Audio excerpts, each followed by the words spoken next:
Jump. 2-on-2-on-2. That bomb so far tick. They gotta move quick right now. They're going for it. The defuse is already happening. Hiko, are you kidding me?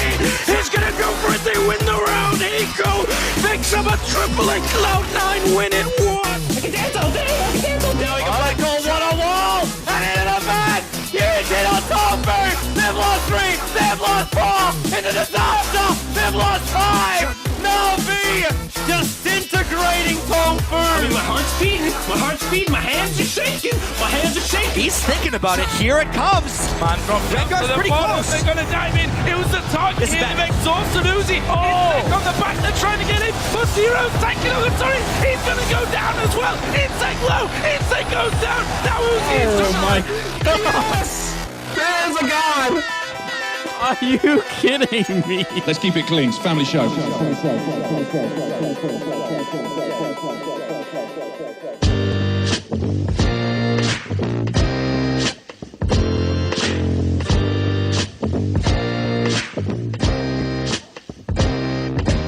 Oh, yes. Yes.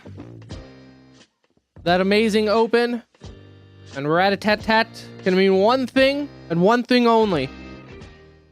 And that is it's time for episode 7 of The Center Ring, your professional gaming podcast. Coming to you live, pre-recorded from an undisclosed location. One man knows where it's at, and he knows the price as if he shares. My name is Tim. The laugh you just heard, that came from a gentleman called Brandon. Man, I'm not gonna lie. I thought this was episode 8. I was like, oh man, 2 months. Oh man, nope. Nope. There's a very good possibility it might be 8, and I just no. I just checked. It's 7. You're right. You're right. There's a very good chance I screwed that one up. But okay, so it is episode 7 of The Center Ring, TCR, whatever you want to call us. That's the name. We have an excellent show for you today. Excellent show indeed. It will be very Counter-Strike Cluj heavy. I mean, when there's a major in one weekend, you better believe we're going to discuss it. At least when it comes to Counter-Strike. So that will be a very heavy one towards the end of the show. Of course, we will always end the show with the micro.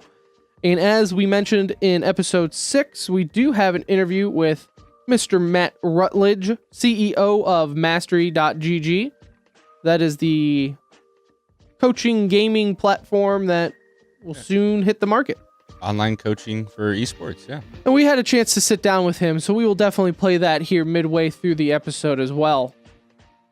But before we get into any of that, another big event that happened was League of Legends. I'm surprised you weren't like, oh, there was some other tournament going on or something. Well, look, just because I don't necessarily love it doesn't mean it's not a big deal. And it is a big deal, and that would be the world going on for League of Legends.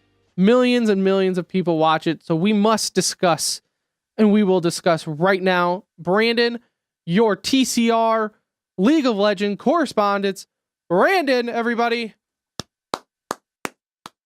Take it away. That's a lot of pressure. So 2015 League of Legends Worlds just happened, and absolutely zero surprise, the New England Patriots of League of Legends, SK Telecom T1, beat two Tigers 3-1 in the best of 5. SKT kind of dominated the entire time. They went 15-1 throughout the entire grand finals, like through group stages all the way through. They lost one game the entire time. Not bad at all. That is the best record anyone has ever posted. The second best record anyone ever posted was also SKT when they went 15-3 in the very first year of LCS in 2013. Is that a good thing, you think, when one team can dominate that hard? I never think that's a good thing. Personally. Not personally. It was actually so... Actually, I kind of ruined the stats. So one of the interesting, like the things that everybody's talking about with this is that this is the first time any team has won 2 LCS titles, Worlds titles. And I was like, oh man, that's kind of impressive. Like it's the first time anyone's ever done it. And then I found out the LCS has been around since 2013. So this is the 3rd year. Well, then they've dominating. They've won 2 out of 3. I mean, that's pretty. Yeah, pretty impressive record. Can't argue with that. It's also the first time that 2 Korean teams faced off in the finals against one another. I wonder what the scene is like that in Korea, because from afar, from a distance here in the States, we always hear that, League and StarCraft and esports in general is very big in Korea. Well, I always wonder, do you think it's just the internet that we read that makes it seem like a big deal? Do you have any numbers on that? I don't have any numbers. I talked to JD Wenzel, who's our PGN's League of Legends writer, and I kind of got his background and feelings on North America being so bad, because this was the first time during the LCS that North American teams kind of started strong. Like Cloud9 started pretty strong. I think TSM was the weakest of the bunch of the North American teams. But it's like they start strong and then they just crumble apart. And it's been like that since the beginning. And he basically said that the teams over in like China and Korea have almost like a farm system set up. Like they've got players that are just looking to move up to the next rank. So there's like all this competition and stuff. Where here it's like there's like three or four top North American teams, and it's all the same players, and nobody ever really messes with them because there's nobody else admittedly trying here. I'm not sure why, but if there is anyone trying, typically they'll just create a new team or never make a real big impact on anything. So the North American teams are just the first article he wrote for us, he was like super pumped because the North American teams looked really good. And then the next article he wrote for us was about how bad they were. And I remember, you can actually find that on our website, pgn.tv. And I remember seeing the one where it was like America's final chance. And then the next one, it was like Americans issue. And I was like, what happened? Yeah. So, they started out really strong and then just crumbled. And then, League of Legends goes, same teams have been dominating for a while. SKT, Rollster has been really good, and Q Tigers are kind of an up-and-coming team. Marin, who got named the MVP for the tournament, basically said that if they were to have played anyone in the finals, they were kind of glad it was Q, because they pretty much rolled over Q through all of the qualifying and group stages. They just kind of just dominated them. And it was really going into it, there just wasn't a whole lot of opportunity for Q Tigers to do anything.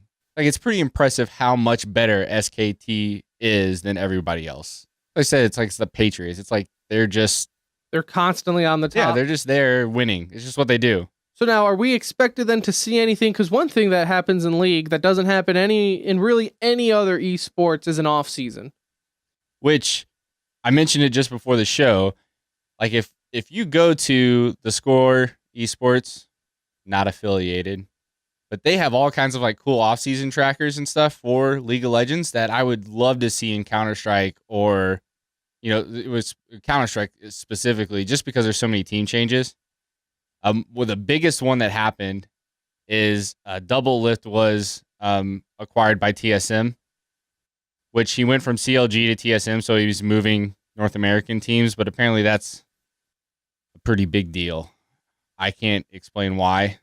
We do have Justin is writing an article about it. So read Justin's article. Check Justin's article out on pgn.tv. He will give you the lowdown on why it's important. Because that is where you're going to find that. And I do find it interesting that there's an actual off-season. I feel like that's, again, part of the thing that, because Riot is really the umbrella corporation of League, that they can have an actual off-season to dictate when one season begins and one will end, as opposed to Counter-Strike or any other esport for that matter that just kind of lives off of tournament to tournament to tournament. Yeah, it's that whole conversation where you have Riot, but Riot controls the game and the tournament, all this stuff, but they also can do things like tell teams no more G2A sponsors.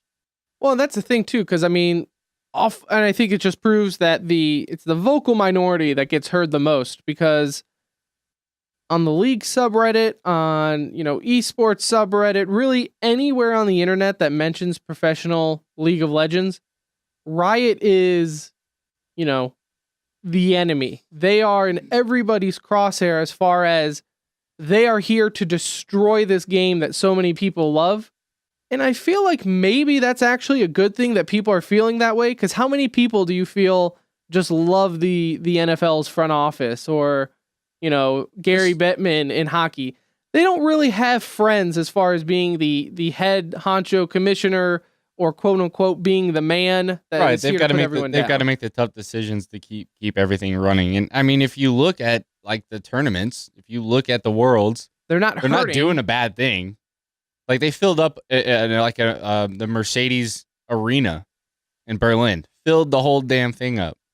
Right. So I don't think for the vocal minority that is saying League is on the downward spiral because, they're adding something in the game as far as cosmetics or whatever have you that you don't like Riot for. I mean, BBC just announced that they're hosting League on over there in the UK. BBC 3, I think they said it was. Right. So I don't think League of Legends is going anywhere, and this is just another way to prove that. And they also do something in League of Legends that I really love, and that on the stage that the players are playing on, it's not in Counter-Strike, you've got the 2 rows that are facing the crowd, so you can kind of see the player's face, I guess. The League of Legends, what they do is they actually have the players facing each other in kind of like half circles, and then kind of cameras that can go around in the middle and stuff. And I feel like that's much better. It looks more competitive when they're facing each other, and Are now the players, because I have seen in certain Counter-Strike tournaments where the players are in the middle of the arena. That's kind of what it's set up like. Which I feel like if esports ever become a thing where trying to fill an arena becomes the standard, I feel like that's going to be the way to go. I don't feel like the one perspective of sitting in front of the screens. Yeah, I agree completely. I feel like it's going to be something that's more intimate and surrounding the players. Yeah. Is how it's going to go. And that's what the LCS does, and the stages they put out are really, really good, and I mean it looks fun. There's no other way to describe it. It looks like a really good experience, and I wish we would kind of take some of that and bring it over to Counter-Strike. But don't tell anybody that I said that, because Riot's bad, horrible. Yes, we don't agree with anything that they do here. Nope. So there you go, some League of Legends talk here on TCR. A very rare appearance of it, but hey, when the Worlds happen, I guess we need to discuss it so the fanboys listen to the show at least once around the block. And, maybe during the off season, we'll pay more attention to it and start it up with, season 4 of LCS. Season 4 of LCS. Maybe we can make that a mission for ourselves. There we go. Speaking of, though, if you are on the blocks to maybe try and get into the LCS, or you ever wondered, gee, what is holding me back from becoming that next level League player, Counter-Strike player, or anything like that, we actually have the answer for you, because we actually sat down with Matt Rutledge of Mastery.gg to discuss that. So without further ado, let's play this quick little interview here with him, and we'll be right back here, because we actually recorded this earlier in the week, because, we're not actually live or anything. So we're sitting down with Matt Rutledge, CEO for Mastery.gg.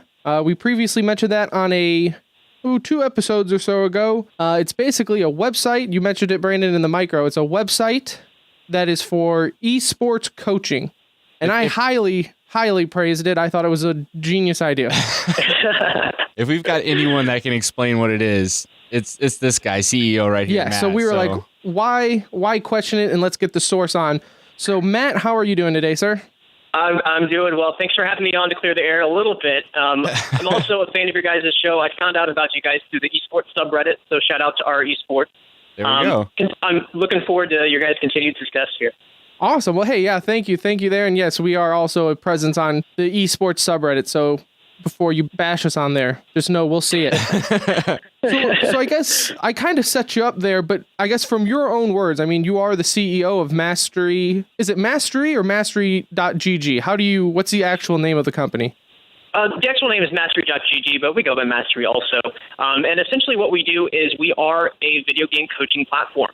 So we actually build software specifically designed for esports coaching. And then we work with some of the best pro players and coaches in esports right now to offer coaching services to gamers across the world. So the 3 services that we have right now are first advanced courses, like a Udemy-style format.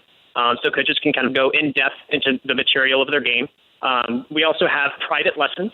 So a gamer can schedule a one-on-one session with the coach of their choice, or they can also take a team lesson and have the coach evaluate the entire team. And then we've also built incredible software for game tape review. So we make it as easy as submitting a YouTube clip of your play to get professional feedback from some of the best players in the world. And that's what caught my attention was the video kind of replay there of your, I guess, of anybody's play there. That do they need a recording software for that, or is that what you're offering, kind of like a system where it records their play and then you send it to them? How is that going to work out? Right. So we exist to make the coaches' lives a lot easier, right? So we take everything out of the picture so that coaches can focus on what they do best, which is actually providing that feedback to the student. So our game tape review app is essentially a gamer submits a YouTube clip, right? And that gets received by the coach. They can then watch that video when we record their feedback, the commentary as they're watching it. And then we also have the capability to allow them to annotate on the video, draw diagrams, pictures of what they think the gamer should be doing in this scenario. They can pause, go back. So if you submit like a full gameplay of one entire game, they can go back to the very beginning. They can point out some things that happened here that maybe you ought to have done differently and relate that to the big picture of what happened in the entire game. So is the feedback that the players get, is that coming back to them through YouTube, or is it going to be kind of delivered, privately to give them kind of, time to digest it and kind of understand what was being said and all that, or? Yeah. So we return the entire package back to the gamers through our website. So this is proprietary software that we're building. So essentially what happens is as the gamer plays the game tape with review on it, they're going to be able to see exactly what the coach was doing when they were doing it. So the diagrams will appear just as the coach was putting it on the video and like that. So we return the entire package back to the gamers along with different notes. So a coach can also kind of take notes on the side, and those will be kind of training notes for the gamer as well. So it does sound a little bit more in depth than just telling the players to get headshots like I formerly had thought. It sounds really in depth, like you really thought this through to make it more of just, it's not just a coach, but it's someone who's analyzing, if that's a word, all of the players' kind of play and play style there. Now, as far as these coaches go, because we have a little media kit that you sent us there since the website's not 100% up. I saw that it was still accepting betas. Is that correct? That's correct. Yeah, we're about to launch advanced courses, and then I will be launching private lessons and game review next month. So is there any sort of criteria that a coach needs to meet before he can be classified as a coach under your company, or how does that work? Because I see really that it's a service not only for players who are wanting to get coached, but I see also a lot of your focus is coaches who want to kind of get experience in that role. Yeah, and that's a really good question because being selective is really important for us as a platform because we want to be able to ensure to gamers that they're going to get something that's very high quality, right? So when a gamer makes the decision to invest in their own gameplay, in their own playing style, they need to know that they're going to be rewarded with a high-quality coaching session, regardless of what it is. So we've been very selective, especially in the early stages, with who we let come on our platform as a coach. And I'm really excited to say that we're actually going to be working with some current and former LCS head coaches and professional players. And so that's kind of the caliber that gamers can expect. And that's all because we want to be able to guarantee a quality service. And we've also brought on some sports psychologists to work with our coaches to ensure that they're not only gamers that have superior game knowledge, but that they're good communicators as well. So you have gotten then feedback, because you kind of led up into my next question, feedback from pros and everything. They're kind of getting behind this now, because I think as a normal gamer, we don't ever think that we need to be coached to just kind of play more. But as a professional, it's not uncommon now where teams have coaches and everything like that. So you have gotten some feedback from them? Yeah, absolutely. Actually, one of the exciting things is that because we're just now building this and releasing it, we're going to be working hand in hand with some of those coaches that I mentioned to kind of co-develop the software. So we're able to actually design it based on their specific needs. And who better to do that with than the best coaches in the world, right? But you did mention another point, which is, why would someone really want to make this investment, right? Or you mentioned something along those lines. But I want to get you to think about this a little differently. And this goes back to the first mention that you said that it's kind of, maybe not the best use of money. But I want to get you to think about it a little differently in that what's the cost of not having a lesson, right? Let's say that you take one of the higher end lessons on our platform, right? Let's say $50. So that one coaching session, you're going to get not just the training session for an hour long, right? You're also going to get a game plan for you to train going forward to meet your goal. And if that saves you a week of gameplay of just going through and grinding it out on your own, then that saves you, 20 hours. That's a great point. You just mentioned briefly there, you said kind of a high-end lesson, say, was $50. I mean, is that kind of like the pricing table that you're looking at setting for the high-end lessons, or is it going to be set by the pros and coaches? Yeah, so it will be set by the coaches. We don't want to dabble in that. We want to let them do whatever it is that they want to do as far as a price perspective. But we do want to ensure that it's a quality of service that gamers are interested in paying for, right? So that's kind of where we are on that issue.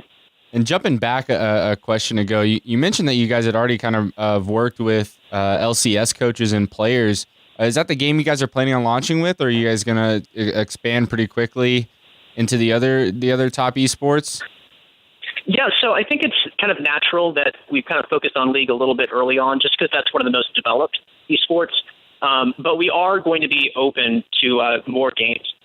So we really want to start with the coaches themselves and then launch those games as we find quality coaches. So we don't want to jump into, say, Hearthstone without a very high quality Hearthstone coach. So we're kind of opening up new games as we get coaches. So when we're looking here, and you don't have to get too far in depth on this question if you don't want to, but as far as, because I'm curious here, when you started this, when you had the little baby idea of starting this company, was it just you starting it? And if so, I mean, what was the discussion of target market? Are we looking at the players that are completely new? Like, let's say me, like I don't play League really at all. Would it be something that I could get into and they would start me from the ground up? Or are we looking at those players that are kind of on the cusp of taking it to competitive play and wanting to take it to their local tournaments and just trying to get that edge? Yeah, so I'll answer that a couple different ways. First of all, because of the quality of coaches that we have, really anyone that's a gamer is going to be able to benefit from taking private coaching with them.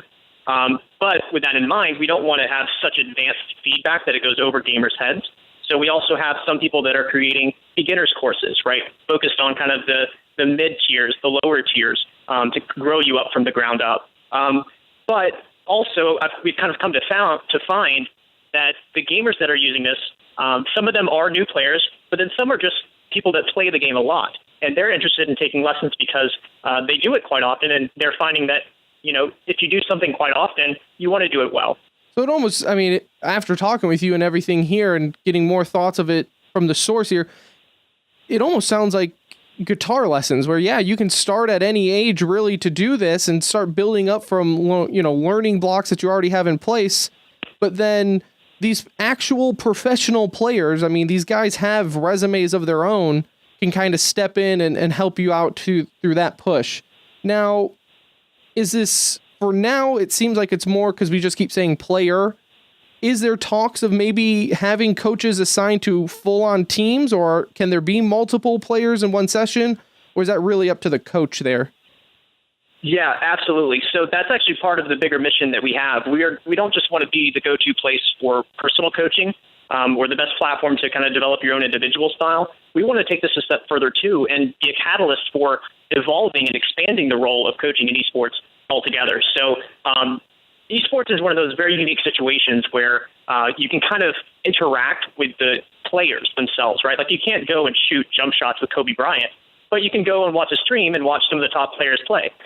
So here we want to be able to make those players accessible. And what that means is that anyone that has either a casual team that you play with just on the weekends, or if you're semi-professional, semi-competitive, you can now have access to an arsenal of remote coaching staff that you can access on demand as you wish. Yeah, so we talked a lot about the pros and players, and you're kind of breaking into the team aspect.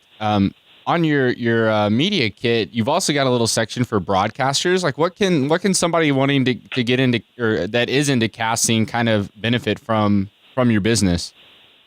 Absolutely, and this is actually really exciting. We haven't really talked about our advanced courses quite yet, but this is something that we really believe that is going to be a staple for broadcasters 6 months from now. So essentially what we've done is we've created this platform that lets broadcasters create an advanced course on the game that they play, and then they're able to actually put that into their profile and use that as a way to connect with fans. So fans can support their favorite stream by, taking a course with their favorite streamer and learn to play like that. So we really believe that this is going to be important. It's like one of the few ways that gamers can support a stream. They get something tangible in return. So where then can we see Mastery.gg next then? Because I actually saw on the Twitter that you went to TwitchCon. So is that where everything's kind of based out there in California? Yeah. So this is an in-house project for Village 88, which is an investment firm and tech incubator in Silicon Valley. Our headquarters for Mastery are actually in San Francisco. So we are California-based, but our coaches are going to be all around the world and speak multiple different languages. So we're in California and on the West Coast, but we're also worldwide. Is there any talks then of how big you want to start? I mean, or should we see Mastery.gg advertising soon at, say, DreamHack Cluj is going on here. Then you have San Jose. Will you be at San Jose? I'll personally be there, absolutely. But one thing that we don't want to do is just kind of throw money out there and we'd rather have advertising that's more tangible and unique to us. So we're kind of partnering with our coaches, letting our coaches, empowering them to build their own personal brands through Mastery. And then we'll also have some type of affiliate advertising. So you might see us a little bit, but we just don't want to be one of those brands that just throws money out there. And we really want this to be a startup and an investment that's good for the esports as an industry, not just like a quick way to make money. What are the chances that you're going to DreamHack Austin, since we learned that you are from Texas? That's right. And I actually have family in Austin, so there's a pretty high chance for that. Well, if you end up going there, we will actually be there as well. So there's a small clan of us eventually. Now it's all piling up. Yeah, it's getting bigger for some reason. Everybody wants to go now. So if you're at DreamHack Austin, we follow you on Twitter and everything there, so we'll definitely know, and we'll have to get together and see kind of where Mastery is at right now, compared to now. Yeah, I'd love to meet up, guys. That sounds awesome. Is there anything else that you'd like to tell us? The website's mastery.gg. You can go there right now, sign up. I believe it says sign up for a beta. So what exactly is a beta for this type of company? If someone is interested in there, what can they expect from that? Yeah, that's right. We are launching technically a beta, but we're really fortunate to have a great engineering team. So our beta is pretty much going to be a fully functional app. We'll be launching advanced courses next week, or I guess the current week once this airs. And then in mid-November to late November, we'll be launching our private lessons and game tape reviews. So where we are right now as a company is we're working with coaches right now to get them on board and plugged in. So if there's anyone interested in becoming a coach, just go to mastery.gg/coach. You can sign up there. And then also gamers can, of course, register at mastery.gg. And by the time this airs, you'll probably already have access. Well, there goes my whole little parting bit telling everybody to go to the website. Well, you can't say it enough. The website is mastery.gg. Go there. It's very, very slick. Did you design this? I did. Thanks. It's very, very professional looking. I was, honestly, 2 episodes ago when I poo-pooed the idea, now I feel like, okay, someone actually did put in the thought for this. Yeah. Well, I honestly don't blame you, and I think a lot of people probably have that same perspective. But one of the things that we're kind of focusing on is, if we build a beautiful product and innovative software, then we're going to kind of stir up interest in this area. Well, exactly. Part of products is making people want to do it, like making them realize that they're missing out on something. And you're already doing your job. You got a couple of us already interested in looking at it. So you've turned me, Matt. Well, Matt, thank you so much again for taking the time out of your day to do this. Again, the website's mastery.gg. Matt, thank you so much, and we will talk to you later. Okay, man? Yes. Thank you, guys. All right. And there he is, ladies and gentlemen, Matt Rutledge, CEO of Mastery.gg. So what did you take away from that interview? I really like that he's giving, especially players and coaches and casters, like another revenue stream to make a living off of this. Because these people are putting in a lot of time, and we talk about it all the time about working for free in esports. Like, these people have done it for a long time. And I think, they deserve to get paid. So, if they can help people get better at the game and make some money doing it, that's awesome. I agree. And I'm also very impressed with the way he was able to change my opinion just in the matter of 15 minutes of talking to him. It could have been that he just really came out with sound opinions and sounded like he knew what he was talking about.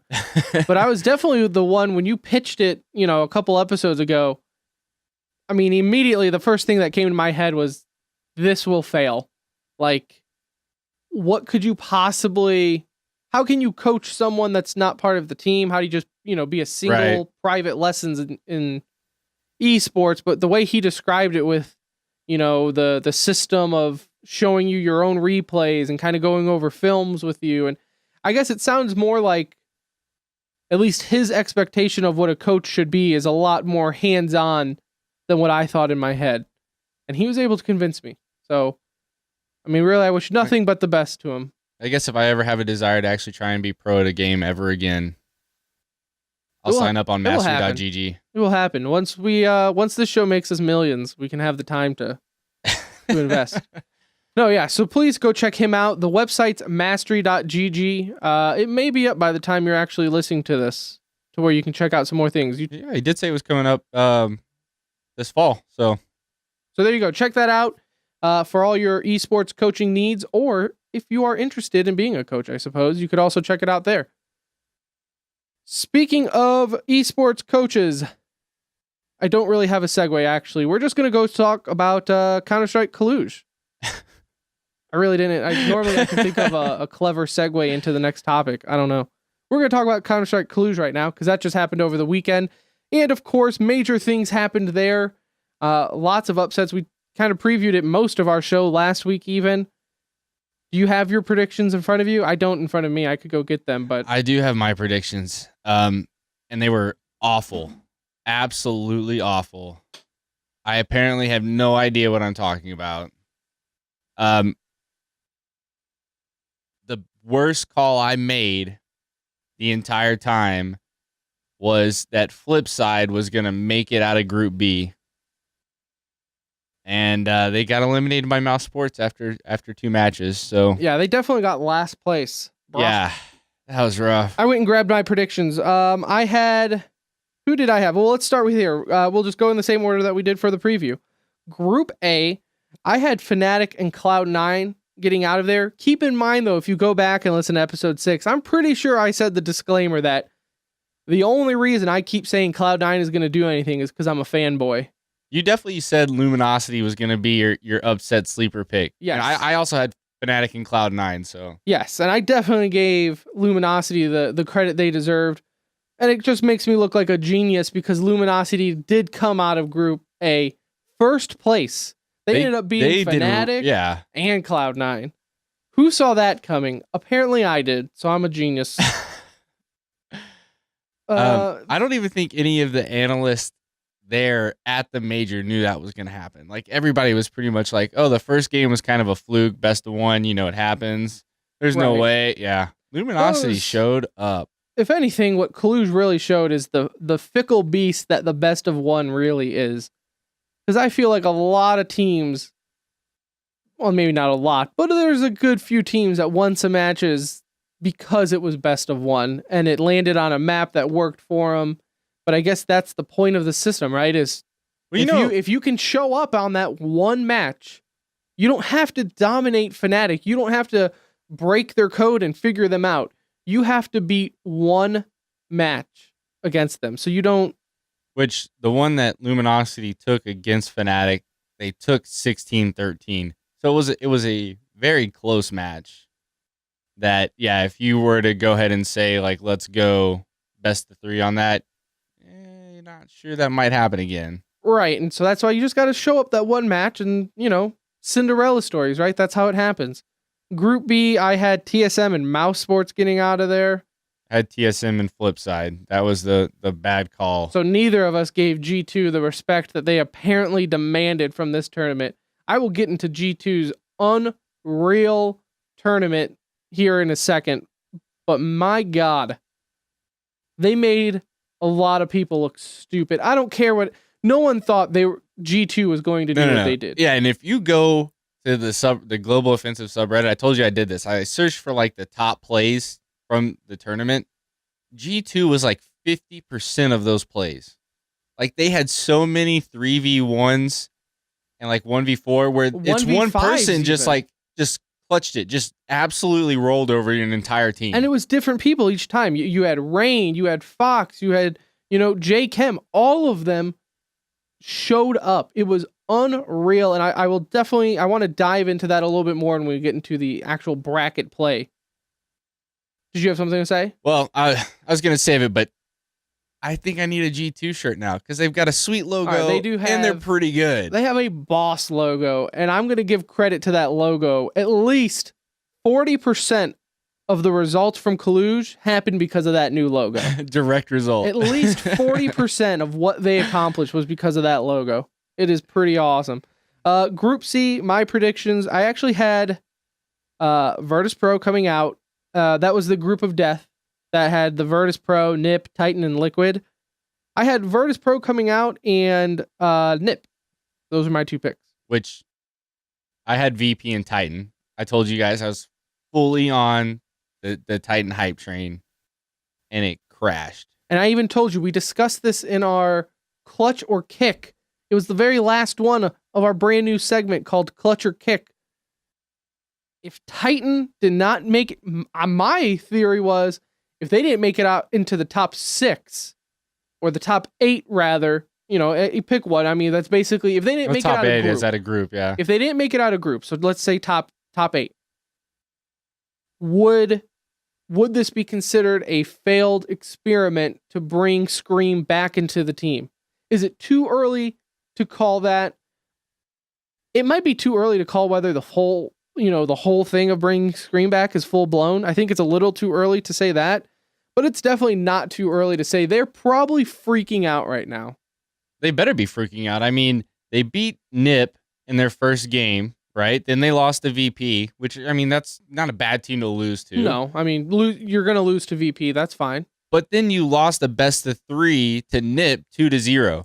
And it's like, this isn't the same NIP Ninjas in Pajamas that it was, 4 tournaments ago, 5 tournaments ago. According to you, according to everybody, NIP you're the only one that's ago. Still behind that team 110%. I will always support NIP. This isn't the same team, and they are not nearly as consistent as they used to be. But they eliminated Titan like it was nothing.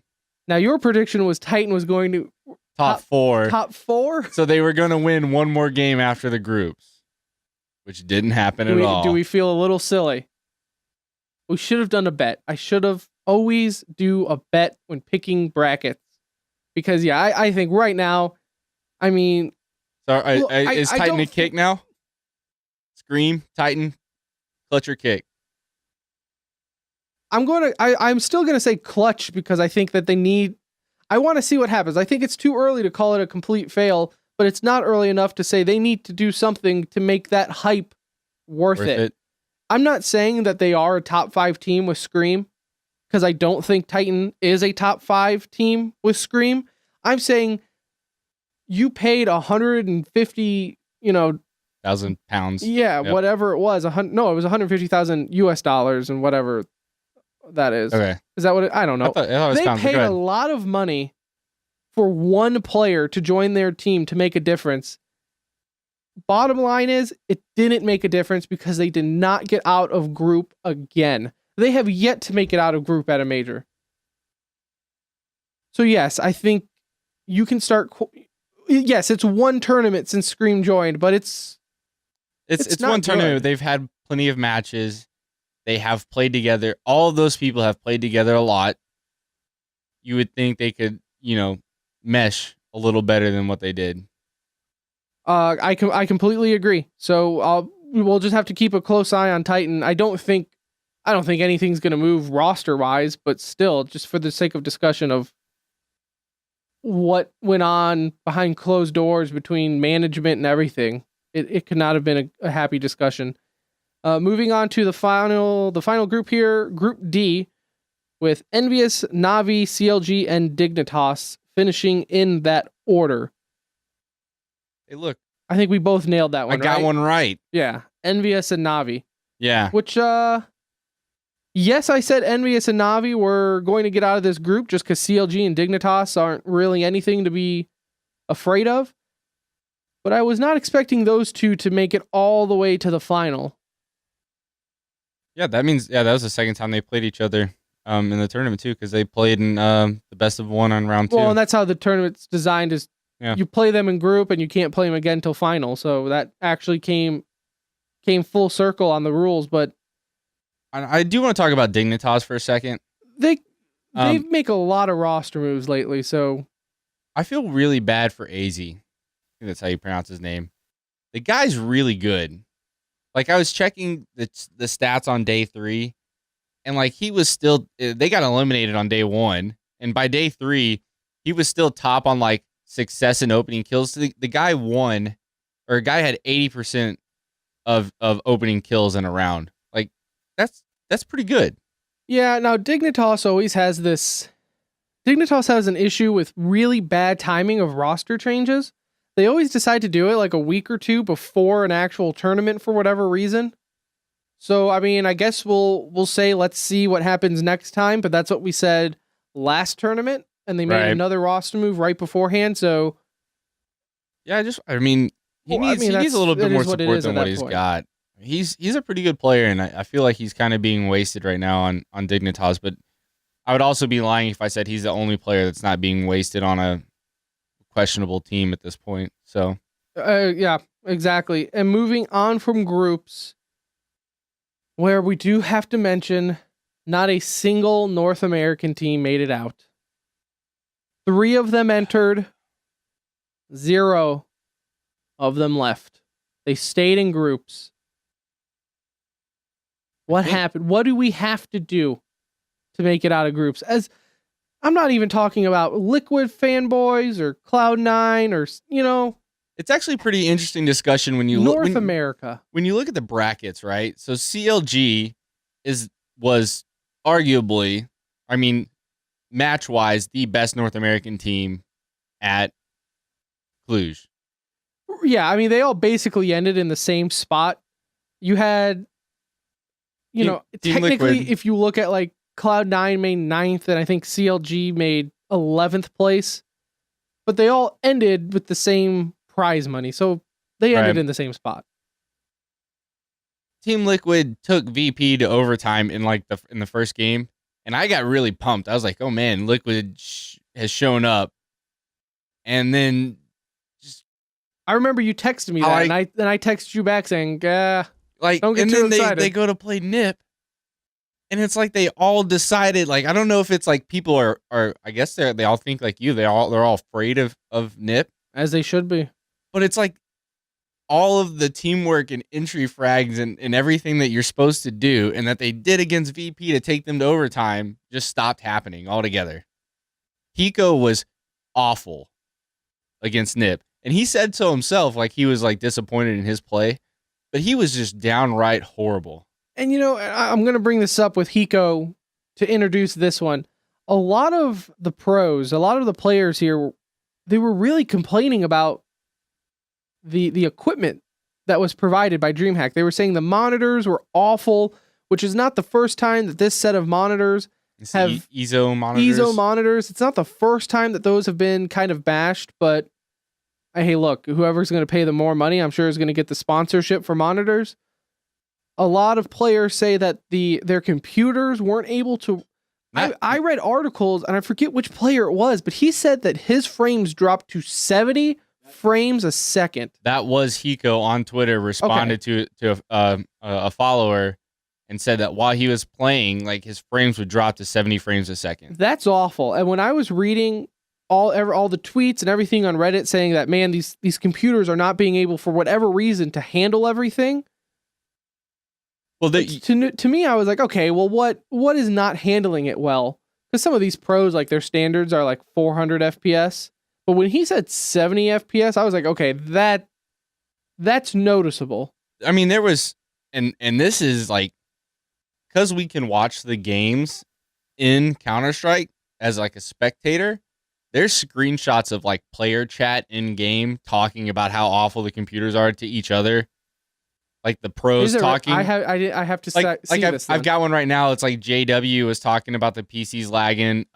Fallen and Cold Zero was also saying the same thing. And it's like in Pronax is like he says like mini lags now and then. So it's like they would just start stuttering in random portions. And people saw this while they were watching the game. Through Go TV. Through Go TV. And I mean, it's like, again, it's another. I don't understand how these tournaments, every time there seems to be something like that. And I can't imagine, I mean, yeah, you need a nice PC, but sponsorships and how much money these tournaments make. Yeah, how do you not provide, I that's understand basic. The monitor issue, look, that's a sponsorship deal. They paid a lot of money to have their sponsorships be the main sponsorship. Right. That happens. But for computers not to be able to run these games, where it's not like Counter-Strike is especially with some of the settings that the pros play on, which is like a lot of them play on low settings. Right, and they play with They're like not graphically demanding 6:9 aspect ratio. And so that's another thing where Shroud on Cloud9 and Hiko on Liquid, they both play on native resolutions, which is 1080p. You know, they play on wide monitors, BenQ monitors, like myself. And they both had to lower their resolution because they said these PCs cannot handle full-on resolution. Yeah, maybe that was why he was struggling so bad in that second game. And that's what they say. That's which, in of itself, the analysts and casters talked about it, and it's like every time the North America, they were talking specifically about Cloud9, and every time Cloud9 gets eliminated, there's always a reason. Always something. And that's what my point is yes, you know, in football, you can say, well, the field was soft. I wasn't, you know, the field was too soft. That's why I couldn't run. Blah, blah. You're still a professional Counter-Strike player. You should still know the basics of how to adjust if things aren't perfect. And what I saw from Cloud9 was anything but. And this is going to be my rant here on Cloud9. And I hate to be this, you know, armchair gamer, you know, backseat gamer, whatever you want to call it, where there. So after it was actually during, which match was it? G2 and Envious. During their match, Shroud tweeted out a picture of him and Freakazoid testing out some booth at DreamHack's virtual headset. Oh, the HTC headset. Yeah, okay, I saw the same tweet. They were tweeting out HTC's headset, and they were messing around with it at their booth and having fun and playing around. The first thing that came to my head was there's an epic triple overtime going on right now in the venue that you are at with your competition playing at their max capability. Why aren't you watching that? Yeah. Why aren't you there as a team with your coach taking notes or whatever? I mean, just watch it. You know what?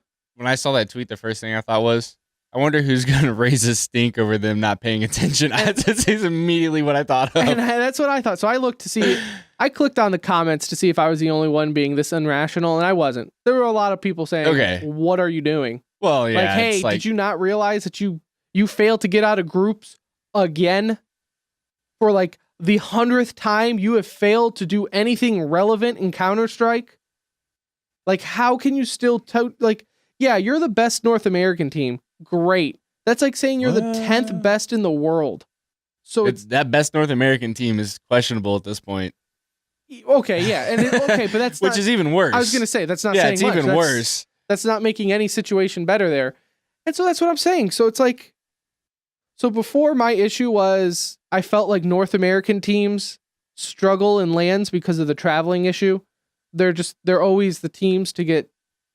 But then here's LG, who's from Brazil, dominating and overperforming. So they ruined that theory. I think North American teams don't prepare. They're just entitled. Like I don't think they prepare the way other teams do. Well, if you look at like online matches leading up to the major, the only team you really saw like putting in a lot of time in online matches was Team Liquid. I mean, not that it showed up for anything, but you didn't see a bunch of Cloud9 matches or CLG matches. CLG played a few, I think. But I just don't think they I mean, it's the little things, right? And even if it's not that big a deal, like I said, I'm being more of a Monday morning, you know, gamer here, where it's easy for me to say, hey, don't go have fun after you just got destroyed in groups. Go and think of what you've done. And, you know, stick your nose in the corner until you're ready to come back and prepare for San Jose. You know, posting pictures on Twitter. If I was the manager of Cloud9, I think I would sit down and be like, hey, why don't we go and watch the competition? Why don't we go see what they do? That's logical. That is the logical way. Now, I know their owner of Cloud9 did tweet out either right after or during the tournament that he is looking for a gaming house for their league team and Counter-Strike team. That's an investment opportunity for anybody out there looking to sponsor a team. Right. So that might help where, obviously, like I said, if everybody on the team is living under the same roof, you would think that would basically just be 24/7 preparation. It might make the team blow up too. It could. Living under the same roof, Yeah. and I could see where that happens, where you're like, wow, I did not realize this guy was such an ass. Yeah. But, so there's that. There was one other point I wanted to make, though, with Cloud9, and it's escaping. I'll probably remember it here in a second. But moving on from Cloud9, basically doing the exact opposite of what, basically being what I hoped Cloud9 was going to be in this tournament and kind of prove everything here, was G2. Unreal, unexpected, at least by me and you and anyone I talked to, was not expecting G2 to make it to the semifinals. Yeah, and it's like G2 beat Mouse in their group stage to advance, and they beat them 2-1. And Mouse Sports is not a bad team. They're not like an exceptionally great team. Nico is playing really well, but G2 advanced. And I remember we were talking on Messenger when G2 was playing VP, and like I just said, like, I can't believe G2 just did that to Virtus Pro. I was texting all of my friends that I knew were watching, and I was even doing this during group when GT was making its way through group stage. I was like, wow, I can't believe G2 beat Mouse there. I had Mouse performing a lot better than I thought they were. They really did not step up this tournament in my eyes, and G2 definitely took advantage of it because I was blown away that they beat VP, like you said. And everyone I text about 4 different buddies, and they all said, like, not just they're playing with house money. They didn't just beat VP. They 2-0'd VP right out of the tournament. On their good map. I actually have audio here from Jay Kim, who, by the way, MVP of that match and possibly the tournament if you're looking at just a WoW performance as far as not expected player. Jay Kim ended up going as far as both maps in total. They ended up winning 16-10 on Cash and then 19-17 because it went into overtime on Train, which was VP's pick, by the way. A lot of people criticized G2 for not vetoing Train because Virtus Pro has been dominating every team on it basically since it hit the rotation of maps. So I have audio here where J Chem discussed kind of what their plan of thought was on why they vetoed Cobble. And so here's that audio. We did veto Cobble because we never play it. That's the reason. We prac every other map than Cobble. So that was kind of easy. We have practiced Train a lot and we feel great on it. But we knew that if we were going to win, we need to win the first and the third. But we actually managed to win on Train, so it's an upset. Really big. So there you go. That's kind of their explanation is, yeah, VP might be good on Train, but we feel like so are we, and at least they know where their strengths and weaknesses are, right? I felt like they made a very smart move with their veto to where they were like, let's not veto in fear of the other team. Let's veto on what we know we're weak at. Where it's most teams they'll use the strategy of let's veto, Train because VP is just dominating teams. But they were fully aware that they were obviously he said they never practiced Cobble, so let's veto that. Let's not even get that opportunity. It was a smart play, and like I said earlier, there's just so many plays where you would have counted G2 out, especially they're not slouches, but you wouldn't think you would see Makalele go through and get a 4K to clutch around against VP, but it happened consistently. And that even bled through the semifinals. But here with VP, real quick, J-Chem finished both. He finished the match, the 2-0 everything here, 2 maps, with a 62-40 kill to death ratio. He was a positive 22. The next best person out of both teams was Snacks on VP with a positive 4. So let that sink in and just realize how much J Kim carried. Not saying that that's the only reason they won, because G2 I felt like was just playing out of their minds. Fox was having some pretty good games himself. He was pretty dominant with the op throughout the entire tournament. Right. And I feel like with Virtus Pro going out when they did in the quarterfinals, because it's Virtus Pro and the expectations they have on them, I vote Virtus Pro for my most disappointing tournament. If you were to ask for a clear favorite to win the tournament before it started, everybody pretty much pointed to VP.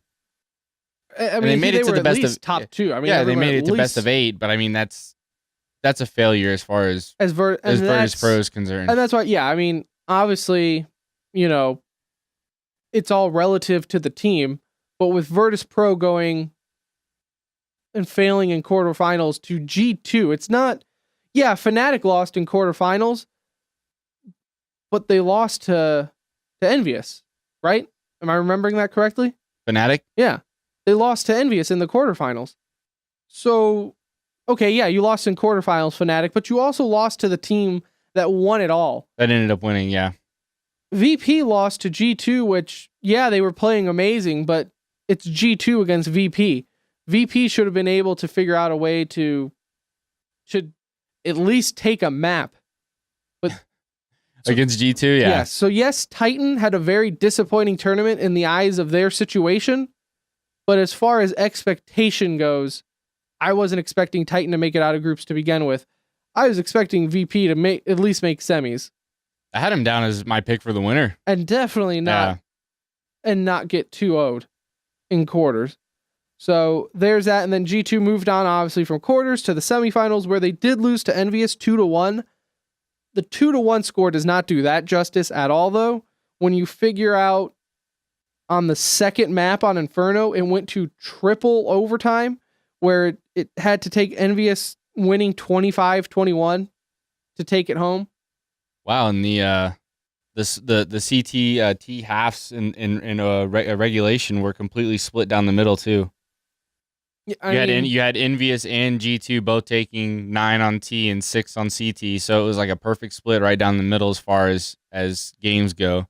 And then 10-6 in overtime for Envious. That was an impressive game. And I think obviously when I was watching overtime, when I was watching that match, I thought if G2 does not finish this out in overtime, if they don't take out Envious now, they're going to lose the next map. Just the way Envious was starting to pick up control and everything there, G2 had to pull out some crazy stops in that one to even continue overtime. So, because even there on the third map, Cash, Envious ended up dominating 16-7.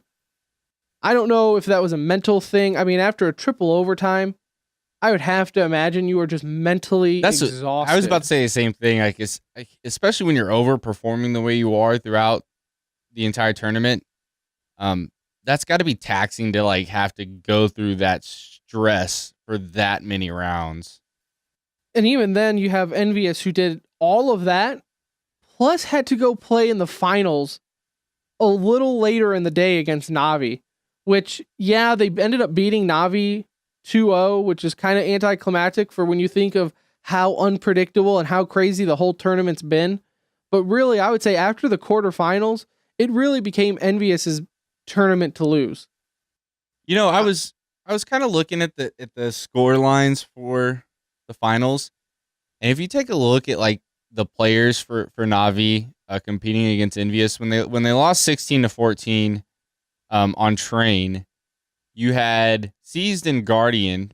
I mean, Seized went 32-19 on Train. He went pretty ham on there, and you had Guardian going 24-12. But then you go down to Cobblestone in the second game, and neither one of them are. I mean, Guardian went 16-17, and Seized went 9-18. Like, that's a pretty hefty swing from performing, and like that's why you were close in 16-14 to just kind of falling off the map there, and then that's why you lost 5-16 on map 2. Right, and that's what it was like. Everyone was so hyped up because of all the overtimes and everything, and then Envious just stomped on them in the finals for when it's all said and done. Overall, though, I would say, I mean, equipment issues aside, the production level as far as the tournament goes, I felt was top notch with PGN supplying the power there. PGL. Or PGL. Yeah. PGN's us. They've got they have some very impressive. I mean, we've talked about it on the show before. Production value as far as like transitions and stat layer overlays and stuff like that. It's very impressive. For the record, Richard Lewis, Thorin, all of them don't have anything to do with the production value. Just want to get that out from someone who works in the media outlet. Hosts don't have anything to do with production value. They might throw in their 2 cents. It's the people behind the scenes you don't see. So give credit to them while a little golf clap to the hosts. I stand up for producers everywhere. But speaking of Richard Lewis, I felt like he did a really good job as a host and less of an analyst. He's a pretty good host. He has enough knowledge to kind of drop a few lines here and there to make it interesting. I think he did a much better job this time of keeping the conversation moving. There's been other tournaments that I've watched with him really hosting where it just like, him and Thorin, man, they could feed off each other and just take conversations to a whole nother level where you're like, what are we talking about? Why is this one giant? I felt like a lot of other ones were just one giant inside joke between the two of them. It is. I mean, it's inside joke between those two and then the people that have been following them on Twitter for 8 years. Right. Other than that, though, I felt like they were able to reel it in a little bit on this. Yeah, and collusion, and there were some moments, especially caused by Thorin, that I mean, I'm happy to say that esports is small enough and kind of a niche enough product right now that we can watch that and be like, haha, that's funny. But after a while, that's not going to fly. Definitely. Once they start making that TV actual network money, yeah, I feel like they're going to have some like, hey, you can't call people retarded on a national broadcast. Or can't happen. Sorry. I mean, there was a moment where they were making jokes about people dropping the soap. I think it was Navi and Envious. I'm pretty sure where Thorin said Envious was gonna get in that ass, and it's like it's all fun and games until you're on network TV. Yeah, and then you have the public to answer to. Yeah, the audience might find it funny. Your bosses will not. So yeah, when they start fielding all those emails from angry spectators saying my child is watching this. So there's that. I did remember my Cloud9 thought, and I want to bring that up before we head out to the micro and shut this piece down. At what point, and it's not as black and white as this reference, okay? So in football, you really have the quarterback, you have the offense, let's say, and then you have the play callers. Typically, when a team is struggling, fans tend to migrate to one or the other. It's the offense's fault or it's the play caller's fault. It could be both, if your team's bad enough like the Lions. But typically, at the start, that's where those arguments branch off. I feel like you can somewhat compare that with Cloud9 right now, where I feel like the talent's there. I know Shroud struggled here. I felt like he was the one complaining most about equipment issues and changing his screen resolution, and he even said he's going to start practicing on a few different resolutions just in the event that this happens. He doesn't have to switch up mid-match, because that's what he did during a timeout. They were switching resolutions in mid-timeout. Yeah, I saw the tweet about that as well. Right, so you have that there. But at what point then do we start blaming the players, or do we start blaming the strategy? I know, Sean Garris is in general their strat caller, which I get it that I've talked about this with other friends where they're like, yeah, but if you look, it's not the strategies that are bad. It's not landing their shots when trying to execute those strategies, which I can totally agree with if they had any results getting out of groups. I've already kind of talked about this and have written about it. I really think replacing one player on that team will put them back up where they were at. And I guess that's for other people to make that decision on who, because when I watch them, one match it's Freakazoid, one match it's Shroud, the other one you're like, Sean Garris really doesn't make that much of a noise, but if he is the heart and soul of calling strats, maybe they need to just keep the team and try somebody new. Maybe move him in that coaching role like the rumor was, and then move someone else in. That comes up every time they fall out of groups. Yeah, moving him back to a coach. In my opinion, I really do think Freakazoid is kind of the weakest link. And hear me out. He's the entry fragger, so I know his kills and things like that aren't always going to be the best. But he's also the person that sets the tones for the matches. Like if he goes in and dies and doesn't get any like relevant information like you're supposed to as an entry fragger, it doesn't matter what strategy you're going to have. You're down a guy and you have no idea what's happening on the map. I really think he's kind of like the linchpin for the performance of the team, and he's not bad. He's just inconsistent. Right, and just like how you gave Nip this tournament as their last chance, where do you stand on now? There's no way you can still look at me today and say Nip is breaking up. They did perform really well. No way. They almost made the finals. They did make the semifinals. The tweets and rumors on Nip from their manager saying they were going to play out their contracts, I imagine they'll be sticking around the rest of the year. Yes, they'll for sure end up there, and I think they'll return. I think this tournament rebirthed the ninjas in pajamas magic that everyone Nip magic. Yeah, they got on that Nip magic just a little bit more to save them all contract issues there. But similar to how you gave them one more shot and they were like, oh my God, we need to perform because Brandon gave us one more shot. I'm giving Cloud9 one more shot at San Jose. I understand the San Jose roster is stacked for how... there's only, 8 teams, and the teams there are stacked right now. But, man, that's home turf. You have to show up. Yeah, the travel cannot be an excuse when all you're going to is San Jose. It has to do something for them, and that's really honestly my last chance to... I will always be a Cloud9 fan, but as far as that roster goes, after that, that's when you start calling for heads. I'd say after San Jose, if they even perform the way they did, like I said, it's not so much their finishing spot, it's their performance. It's their lack of looking like they care. Like that's fair enough. Like if they're not even into it, yeah. Yeah, they're happy with being at the tournament. And that goes back to competition of any kind. Yep, they're happy with nothing getting his player profile, which were pretty awesome, by the way. Yeah, so I went through DreamHack's Flickr. The cameraman from DreamHack was in love with nothing. There's seriously like 80 pictures of just him. He's a funny guy. He was definitely on something during the Fnatic match. That's when he like tickled JW's stomach. It was really an awkward moment on stage for everyone, but maybe they snuck in some of that Adderall. It wasn't an ESL tournament, so they're not testing for drugs there. So there it is for Cluj. That's kind of the recap there. Let's jump into the micro if you want to kind of send this one home. Yeah, real quick. Gfinity, who is hosting the Gfinity Cups, reported their first fiscal year earnings to the tune of a negative $5,551,000.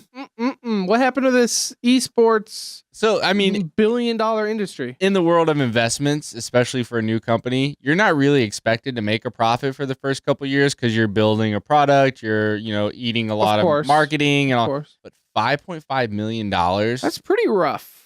Considering and I know they built a dedicated esports arena. Okay. They are hosting the tournaments. Where did they build that at? I'm not sure where no they built one knows.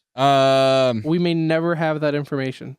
They did build it. I have it here somewhere. So while you look for that, United Kingdom. Okay. Oh, there you go. Not a bad location. It's better than Cluj, where I guess the crowd sizes were kind of meh. Well, you watched the stream. There's 80 feet between the stage and the first chair. I don't blame that though on the crowd size. I blame that on goofy chair setup. Yeah. I do agree where was and I don't exactly remember, was the players lounge area in between the stage and the fans? I don't remember. I thought it was like in the middle of the seats of the fans. Either way, yeah, you had the stages, then like fold out chairs in front of them. There was just a lot of dead space that they should have really filled up with something. Whether that was just lights or little interview stages, I don't know, but they should have felt it was something because it looked awkward. But apparently somewhere in Romania, I think maybe even in Cluj, there was some nightclub disaster that happened where a lot of people died. So some guy on Reddit said, well, the city was in mourning, and everyone was like, yeah, but what does that have anything to do with a Counter-Strike tournament? That happened on like day 3 or something like that of the tournament too. Well, and also it's not like it wasn't a terrorist attack. It was a nightclub fire. Yeah, it's sad, but if me and you were planning on going somewhere and a fire happened in Fort Worth, would we be like, oh, can't go, man, I can't do this right now. So in other news of ESL trying to take over the esports world, with all their exclusivity contracts and leagues and all that. Will they ever stop? They are partnering with Activision to create the Call of Duty World League. So previously, Call of Duty only hosted or was only involved in the Call of Duty Championship, which was the $1 million grand tournament. Now they're trying to branch out and create an entire league similar to something like Riot has going for the LCS. So is this tied in ESL? So this is tied in then to the recent announcement of Activision's making their own league. Right. So Activision Blizzard recently hired the MLG president and the old ESPN CEO to create the esports division, and now they're partnering with ESL to put on the tournaments. So Call of Duty's going big into esports right now. Activision's going all in. It might not be big right now as far as where it's at, but I'll tell you what, if Activision, and they would be very smart to do this and not exclusively host their stuff on MLG, if they move to Twitch, I promise you, I would watch more than what I watch now for Call of Duty, and that is none at all. I would watch more. Call of Duty seems interesting enough to watch. I mean, I'm not sure of its competitive merits as far as skill overcoming luck, but it'd be entertaining to watch. There's exciting stuff that happens. So I agree. So I think I don't see any downsides to this. I think that it's my only concern. Good for the sport. My only concern is that it's with ESL. That's my only concern. But why is that a concern though? I'm convinced. What has ESL done? This is what I don't get with ESL. What has ESL done to warrant all the hate of we can't have them controlling everything? Well, there was the whole payout issue a couple years back when they ran out of money and just completely stopped paying out tournaments. What and tournament then got host hasn't ran out of money now? Yeah, come on. That's esports. That's just part of being professional. But the issue with ESL is what they did is instead, and they hosted a tournament, had these winners, and didn't pay them. And then because StarCraft became such a big game at that moment, they said, well, sorry, we can't pay you because we have to put on this StarCraft 2 tournament. And that's kind of where it gets a little sketchy. Hey, we're not going to pay you because we want to keep lining our pockets with money with this new game, and we have to pay to put it on. And the exclusivity thing kind of rubs people the wrong way just because they're trying to lock down teams. We've talked about it. It has its pros and cons. Yeah, you can make a list of pros and cons. I personally almost would welcome if it's done correctly. I would welcome it. But ESL partnering now with Activision to put on Call of Duty. I mean, you have arguably the biggest console shooter now. Yeah, you have the biggest PC shooter. I mean, the only reason you don't have Dota or LCS is because they've already got people taking care of all their stuff. Right. I'm gonna love to see where this one goes as far as being one of the first exclusive leagues other than League of Legends itself. So We'll see where that one goes. My contribution to the micro is San Jose. IEM? San Jose IEM tournament here coming out up here in just a few weeks, I think. If I really did my research, I would have looked at the starting date before this, but I didn't. But anyways, so that last spot's going to be filled either by G2 or possibly Fnatic if, for whatever reason, G2 doesn't want to go. The way that they worded who would take that final spot at San Jose was the best placing non-invite team at DreamHack Cluj would go to San Jose IEM for the taking up that last spot, which is G2. And then the second one is Fnatic. So I'm assuming we're sticking with those rules, and if I read them correctly, it's going to be G2, and if they, for whatever reason, say no, they'll say Fnatic. And for you listeners at home, if you are getting your tournament dates from us, you're way behind. but it's actually November 21st and 22nd is IEM. Okay, so here just about 20 days or so from recording About 2 this. weeks. All right.